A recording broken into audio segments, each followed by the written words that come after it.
नमस्कार। राजनीतिक खबरों के सबसे दिलचस्प ठिकाने में मैं रूपेश मिश्रा आप सभी का स्वागत करता हूं। जिस घड़ी के लिए कांग्रेसी नेताओं का दिल लंबे अरसे से बेकरार था, मंत्रिमंडल विस्तार की वो बहुप्रतीक्षित घड़ियां अब नजदीक आती हुई नजर आ रही हैं। लेकिन सवाल यह है कि इस मंत्रिमंडल विस्तार में किसकी लॉटरी लगने वाली है और किसकी छुट्टी होने वाली है।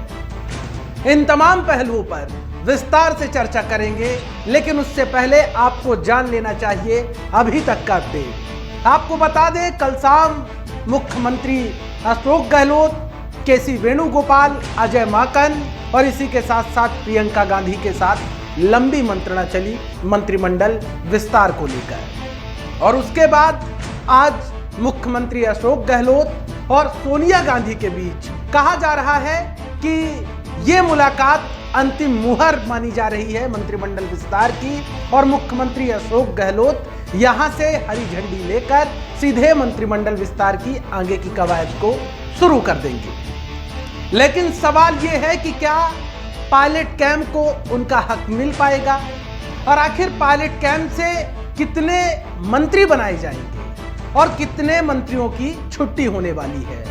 लेकिन इन सबसे भी एक महत्वपूर्ण खबर जो दस्तक दे रही है वो ये है कि पायलट कैंप के पूर्व मंत्री रमेश मीणा और विश्वेंद्र सिंह पर अब गहरा पेच फंस गया है। दरअसल सूत्रों के हवाले से खबर आ रही है कि जब मंत्रिमंडल विस्तार को लेकर चर्चा चल रही थी, तब मुख्यमंत्री अशोक गहलोत, आला कमान और इसी के साथ साथ प्रियंका माकन के समक्ष पुरजोर तरीके से इस बात को लेकर अड़ गए कि रमेश मीणा और विश्वेंद्र सिंह ने मंत्री रहते हुए बगावत की थी, लिहाजा कोई हक नहीं बनता है कि उन्हें दोबारा मंत्री बनाना चाहिए। यानी कि साफ है कि मुख्यमंत्री अशोक गहलोत रमेश मीणा और विश्वेंद्र सिंह को बगावत की सियासी सजा देना चाहते हैं। खैर, ये सूत्रों के हवाले से खबर निकल कर आई है।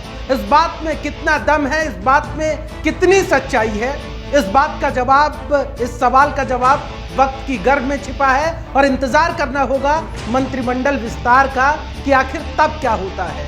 लेकिन मौजूदा वक्त में जो खबरें निकलकर सामने आ रही है कि मुख्यमंत्री अशोक गहलोत रमेश मीणा और विश्वेंद्र सिंह को मंत्री बनाने के लिए कतई तैयार नहीं है। लेकिन बड़ा सवाल यह है कि आखिर सचिन पायलट जब कल केसी वेणुगोपाल से मिले तो उन्होंने क्या बोला होगा।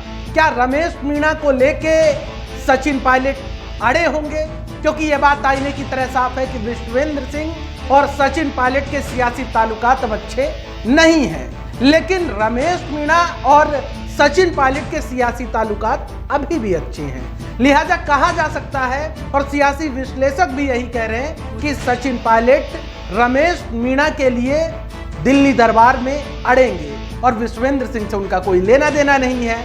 तो सवाल जो असली पेच फंसा है वो अब रमेश मीणा पर फंस गया है कि क्या रमेश मीणा दोबारा मंत्री बन पाएंगे, या फिर दिल्ली दरबार में जो मुख्यमंत्री गहलोत की ओर से पेच फंसाया गया है उसके चलते रमेश मीणा मंत्री नहीं बन पाएंगे।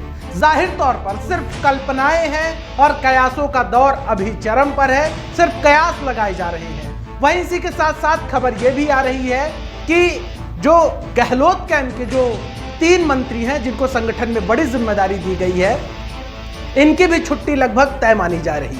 लेकिन पीसीसी चीफ गोविंद सिंह डोटासरा को लेकर बड़ा सवाल है कि पीसीसी चीफ गोविंद सिंह डोटासरा शिक्षा मंत्री रहेंगे या फिर पीसीसी चीफ रहेंगे। लेकिन जो सियासी समीकरण कहते हैं उससे प्रबल चांसेस हैं वो ये है कि गोविंद सिंह डोटासरा पीसीसी चीफ बने रहेंगे, क्योंकि जातिगत रूप से भी वो फिट बैठते हैं। लिहाजा शिक्षा मंत्री से उनकी छुट्टी होना तय है। लेकिन बड़ा सवाल यही बरकरार है कि क्या इतना कुछ होने के बाद भी मंत्रिमंडल विस्तार हो पाता है या नहीं हो पाता है, क्योंकि इससे पहले भी इसी स्तर की सियासी तपिश देखी जा चुकी है। लेकिन इसके बाद मंत्रिमंडल विस्तार की कवायद हवा हवा हो गई। लेकिन जिस रूप में लगातार पिछले 24 घंटे से जो दिल्ली में चहलकदमी और जो माहौल बना हुआ है, उससे अब सियासी विश्लेषक कह रहे हैं कि इस बार 100% चांस है कि मंत्रिमंडल विस्तार हो जाएगा। लेकिन जो पुराने अनुभव रहे हैं उससे 100% ये कह पाना 100% की हो जाएगा ये बहुत मुश्किल है। लिहाजा इंतजार करना होगा सही वक्त का। और द फैक्ट इंडिया की टीम इस पूरे मामला पर पैनी निगाहें बनाई हुई है। हर बड़ी खबर सबसे पहले मैं आपके समक्ष लेकर हाजिर होता रहूंगा। नमस्कार।